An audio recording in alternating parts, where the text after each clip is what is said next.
What I know about economic downturns, people tend to stop buying the big things, the cars and things like that. Sense that they want to stay in a sort of ritual.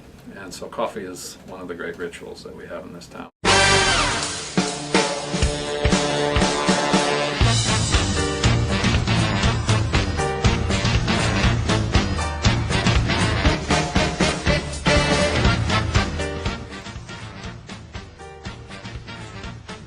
People buy their coffee, they don't just sell to anyone. So they will, require them to buy certain kinds of coffee makers that are top of the line, and then they train the baristas and they provide a lot of good support. Stumptown is one of many local coffee roasters that started in Portland and is growing more popular than ever.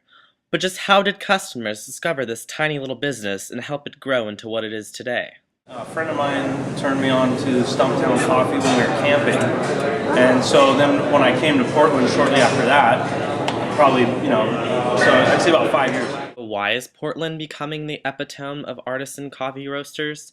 Many believe Portland is a great place to invest in an inexpensive space where one can work their way up. According to Brewster Bikes, Portland's market is just now becoming mature, catching up to Seattle, which boosts the number of excellent roasters. This kind of diversity is possible because a roaster doesn't have to capture the entire metro region in order to be successful. So do you have a favorite blend of coffee here, or your favorite type? Oh, that's tough because they're seasonal, so they change out. So it's there's all kinds of that I love. The Montes de Oro is really good. This Ecuadorian Roja is one that they have right now that I've been loving. Many customers feel that it is very important to support the local and smaller businesses. But just why is that so important? It's important to support local businesses for everything, not just coffee. I think it's great. I think it's extremely important for our community and our economy as a whole, the nation economy, that people support their local community businesses and support their local community economies. Look in this town and look at the number of Starbucks per capita, you would see that Portland has many fewer Starbucks per capita than a place where they don't have a good coffee roasting tradition. Starbucks is one of the most well-known coffee companies in the world and actually started out as a local business itself. And although it's very convenient, it lacks in one very important thing: originality. Seattle's Best is owned by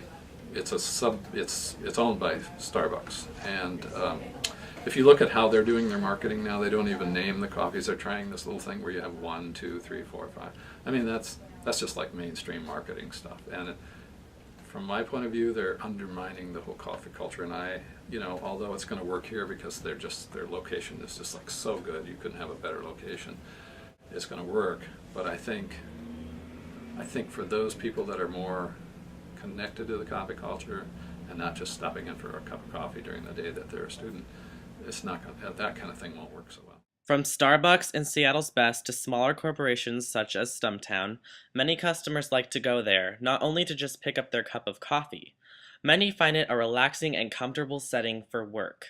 You'll see people sitting there, 3-4 hours doing their computer work, and I see it much more than I did in the past in all coffee shops. People meeting clients there, where they say, "Oh, let's meet in the coffee shop, we'll have coffee." Over the years, coffee shops have grown into a hot spot for productive and business-type occasions, such as reading, writing, or networking. There's this mobile office that moves around with you with your laptop and all of the kind of software that you need to do whatever you're doing. If you have, most coffee shops have internet connection now, you can just connect anywhere. And so it's kind of the office away from home. Stumptown is only one of the many local coffee roasters located throughout the Portland metro area. But they all have one thing in common: bringing locally brewed coffee to the community.